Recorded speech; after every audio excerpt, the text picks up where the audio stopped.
في حاجات في الدنيا بتعيش معانا للأبد، زي قصص الحب اللي بتمس قلوبنا، خاصة لما تكون بين نجمين كل الناس بتحبهم. هي قصة حب منى زكي وأحمد حلمي. هي مش مجرد حكاية عن زوجين، هي قصة ملهمة عن الحب اللي بيتحدى الصعاب والصداقة اللي بتتبني عليها أقوى العلاقات. إزاي بدأ الحب وإيه الأسرار اللي خلت الثنائي ده رمز للحب الحقيقي؟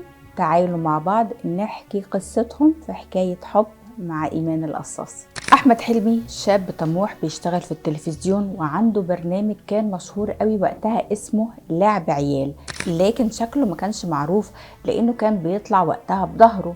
وكان حلمي صديق لأخو منى زكي، كان هو كمان بيشتغل في التلفزيون وقتها. منى زكي ممثلة شابة سبقته في النجومية وكانت عملت أكتر من عمل فني. شاء القدر إنهم يتقابلوا لأول مرة في مكتب المنتج محمد فوزي. كانت منى زكي مترشحة لبطولة مسرحية مع الفنان عامر منيب، ورشح محمد فوزي أحمد حلمي للمشاركة في المسرحية، ورحبت منى زكي وقتها وقال لها هو جاي دلوقتي. أثناء البروفات نشأت بينهم علاقة صداقة قوية، رغم إنها ما عملتش المسرحية دي بعد كده، لكن فضلت علاقتهم مستمرة. منى زكي اترشحت لبطولة فيلم أفريكانو مع أحمد السقا، وقبل ما تسافر لجنوب أفريقيا لتصوير الفيلم قرر أحمد حلمي يفاجئها ويقول لها أنا بحبك وعايزة أتجوزك. فكرته في الأول بيهزر، فقال لها أنا ما بهزرش، أنا بتكلم بجد. فقالت له سيبني أفكر وأرد عليك، وسافرت فعلا وكلمته من هناك، قالت له أنا موافقة. راجل في الشرق الأوسط يقرر يتجوز حد في الفن حتى لو هو فنان، ده شيء مش عادي. جوزي أحيانا يعني الناس بتضايقه بسببي، دي مش حاجة هينة أبدا إن راجل يستحملها. في الوقت ده أحمد حلمي قرر يعبر عن فرحته بموافقة منى زكي على الجواز منه، وفكر يبعت لها ورد من مصر لجنوب أفريقيا. دخل على الإنترنت وقعد يدور على طريقة، لقى مكتب في هولندا بيوصل ورد لكل العالم، تختار له الشكل وتكتب الرسالة اللي انت عايزها وهو يبعتها.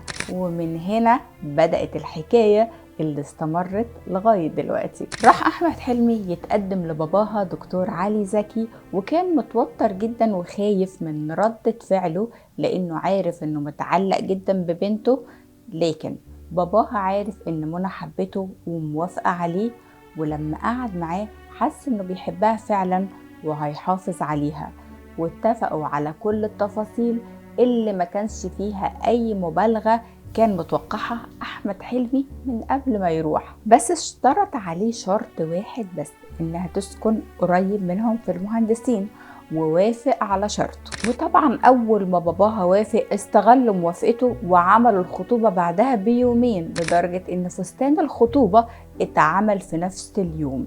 ومصمم الازياء اللي عمل الفستان قعد عليه من الصبح لغايه ما سلموه في ميعاد الخطوبه بالظبط. وفي 2002 اتجوزوا، عملوا فرح كبير حضروا معظم نجوم ونجمات الوسط الفني، وكان فعلا وشهم حلو على بعض، وكانوا سند حقيقي ونجحوا وعملوا اعمال مميزه طول مشوارهم، وكونوا اسره مكونه من 3 أطفال. الأولى ليلي الكبيرة واللي ورثت حب الفن منهم، وبعد فترة جابوا سليم ويونس. كانت دايما الأسرة أولوية عندهم رغم تحديات الشهرة وضغوط العمل.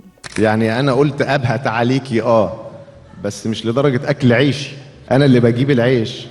لكن الحياة مش دايما وردية، والعلاقات بالتحديد علشان تثبت قوتها أو تثبت هي حقيقية ولا لأ لازم تختبر، زي علاقتهم اللي مرت بكذا تحدي وكذا اختبار أثبتوا مدى قوتها وصلابتها، وإنهم مصرين على إنهم يواجهوا أي محنة مهما كانت. حلمي بحبك، لولا وجودك في حياتي أنا عمري ما هعرف أعمل حاجة. love you love you. في عام 2014 تعرض أحمد حلمي لاختبار صعب لما أصيب بورم سرطاني. كانت منى زكي جنبه تمنحه القوة في أشد لحظات ضعفه. ولما تعرضت منى زكي لحملة هجوم كبيرة جدا على مواقع التواصل الاجتماعي بعد عرض فيلم، واعترض بعض الناس على مشهد ليها داخل الفيلم، كان أحمد حلمي أول الداعمين ليها، ونشر رسالة على حسابه على تويتر وقال فيها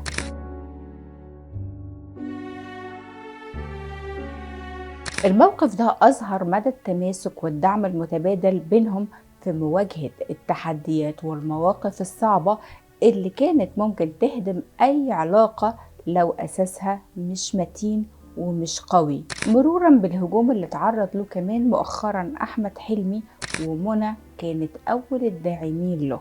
النهاردة وبعد أكتر من 20 سنة الحب بينهم بيزداد قوة. منى زكي وأحمد حلمي مش مجرد قصة حب، لكن درس إن الحب الحقيقي ما بيتقاس باللحظات السعيدة بس، لكن بالقدرة على مواجهة تحديات الحياة ومواقفها الصعبة إيد بإيد. ودي كانت نهاية السيزون الأول من حكاية حب. استنونا بعد رمضان في السيزون التاني.